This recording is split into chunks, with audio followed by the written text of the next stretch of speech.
بنی اسرائیل میں ایک آدمی نے 99 قتل کیے، اس کو خیال آیا میں توبہ کروں، ایک عبادت گزار کے پاس گیا اور اس سے پوچھنے لگا میں نے 99 قتل کیے ہیں، میری توبہ ہو سکتی ہے؟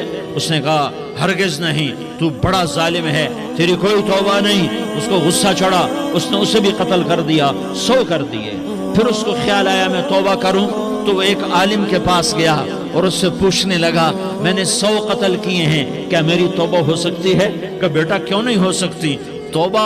ہائے ہائے ہائے ہائے ہائے، میرا رب ایک مثال دیتا ہے، کہتا میرا بندہ تو اتنے گناہ کر کہ زمین کو بھر دے، اس خلا کو بھر دے، چاند تاروں ستاروں کو بھر دے، اتنے گناہ کر کہ آسمان کی چھت کو لگا دے، زمین سے اٹھا اور آسمان کی چھت کو لگا دے، اتنے گناہ کرنے کے بعد صرف ایک دفعہ کہہ دے یا اللہ معافی دے دے تو میں سارے ہی معاف کروں گا، سارے معاف کروں گا، ولا ابالی، اور مجھے کوئی پرواہ نہیں ہوگی۔ میں نے کہا بیٹا گناہوں کی معافی تو یقیناً ہے، لیکن توبہ کا ہونا ضروری ہے، تیری توبہ پکی ہونے کے لیے یہ ماحول چھوڑنا ضروری ہے، تو یہ بستی چھوڑ کے اس بستی میں چلا جا، وہاں نیک لوگ رہتے ہیں، ان کی صحبت میں تو رہے گا تو تیری توبہ پکی ہو جائے گی۔ اس نے کہا میری معافی ہو جائے، میری معافی ہو جائے، میں ہر کام کرنے کو تیار ہوں۔ بوریا بستر اٹھایا، جو تبلیغ والے کہتے ہیں گھر چھوڑو، لیاری چھوڑو، بستر اٹھاؤ اور چلے کے لیے نکلو، 4 مہینے کے لیے نکلو کہ اپنی توبہ کو پکا کرو، ورنہ ماحول کی گندگی پھر آدمی کو گرا دیتی ہے، پھر گرا دیتی ہے، پھر گرا دیتی ہے۔ وہ نکلا، راستے میں موت آئی، جب موت نے جھٹکا دیا تو اس نے چھلانگ لگائی اس نیک لوگوں کی بس کی طرف، اس کے ہاتھ اس کے آگے اور پورا جسم ایسے آگے پھیلا ہوا۔ اللہ تعالیٰ نے لیاری والوں کو قصہ سنانا تھا تو دونوں فرشتے بھیج دیے، جنت کا بھی آ گیا، جہنم کا بھی آ گیا۔ جہنم والے کہنے لگے مجرم ہے ہتھ کڑی لگاؤ، جنت والے کہنے لگے مہمان ہے سہرے پہناؤ۔ جہنم والے کہنے لگے توبہ ادھوری ہے، ابھی توبہ پکی نہیں ہے، ابھی نیک لوگوں کے شہر کو پہنچا ہی نہیں ہے کہ موت آ گئی۔ اور جنت کے میں کہنے لگے نہیں نہیں نہیں، توبہ ارادے سے ہو جاتی ہے، ارادہ کر لیا توبہ ہو گئی، ہمارا مہمان ہے۔ اللہ نے تیسرا فرشتہ بھیجا، جاؤ فیصلہ کرو۔ کیا فیصلہ کرو؟ وہ یہاں مرا پڑا ہے، یہ اس کی بستی ہے، یہ نیک لوگوں کی بستی ہے، وہ یہاں مرا پڑا تھا۔ اللہ تعالیٰ نے کہا فیصلہ کیا کرتا ہوں کہ یہ فاصلہ ناپو، اگر گھر کے قریب ہے تو دوزخ والے لے جاؤ، اگر نیک لوگوں کی بستی کے قریب ہے تو جنت والے لے جاؤ، یہ میرا فیصلہ ہے۔ ہائے ہائے واہ میرا رب، میں تیرے قربان۔ ہوا کیا تھا؟ وہ گھر کے قریب تھا اور نیک لوگوں کی بستی سے دور تھا۔ جب ناپنے لگے تو اللہ تعالیٰ نے ادھر والی زمین سے کہا جو نیک لوگوں کی بستی کی طرف سے تھی، اللہ تعالیٰ نے اس زمین سے کہا سکڑ جا، اور جو گھر والی زمین تھی اس کو کہا پھیل جا۔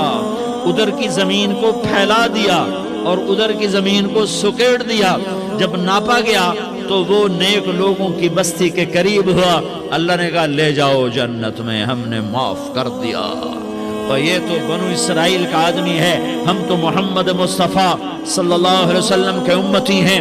ایک بنو اسرائیل کا آدمی، اس کا نام تھا کفل، اور روزانہ رات کو نئی لڑکی اس کے پہلو میں آتی، شراب کا دور چلتا اور زنا کا سے منہ کالا کرتا۔ ایک رات ایک لڑکی کو 60 دینار دے کر لایا۔ 60 دینار کوئی 10 لاکھ روپیہ بنتا ہے۔ کیا مال تھا کہ ایک رات کا 10 لاکھ دے کر آیا۔ جب کمرے میں داخل ہوا تو وہ لڑکی رو رہی تھی، تو کفل نے پوچھا کیوں رو رہی ہو؟ میں نے زبردستی تو نہیں کیا۔ تو وہ اس نے روتے ہوئے کہا کفل میں پیشہ ور عورت نہیں ہوں، میں عزت دار عورت ہوں، مجھے بھوک نے یہاں تک پہنچایا ہے۔ میں یہ کہا کرتا ہوں جب سردار لوگ، جب مالدار لوگ زکوٰۃ نہیں دیتے تو غریبوں کی بیٹیاں نیلام ہو جاتی ہیں۔ مالداروں سے کہتا ہوں، ان سرداروں سے کہتا ہوں کہ اللہ کے نام پر دیا کرو کہ غریبوں کی بیٹیوں کی عزتیں بحال رہیں۔ تو کفل نے جب دیکھا اور جب سنا، آنسوؤں کو دیکھا اور اس کی بات کو سنا، تو وہ اس کا وحشی دل، پتھر دل، کیا آنسوؤں نے کام کیا کہ وہ رونے لگا۔ کفل رونے لگا۔ اور کہنے لگا بہن جس عزت سے آئی تھی اسی عزت سے واپس چلی جا، اور میں بڑا کتا انسان ہوں، میں بہت گندا انسان ہوں، میں تیرے آنسوؤں کے طفیل توبہ کرتا ہوں، تو میرے لیے دعا کر دے، اللہ میری بخشش کر دے، اور تو چلی جا اپنی عزت کی سلامتی کے ساتھ، اور جو مال میں نے تمہیں دیا تھا تمہیں ہدیہ۔ وہ بچی گھر پہنچی اور کفل کو پتہ نہیں اگلے لمحے کیا ہونے والا ہے، تھوڑی دیر کے بعد کفل مر گیا،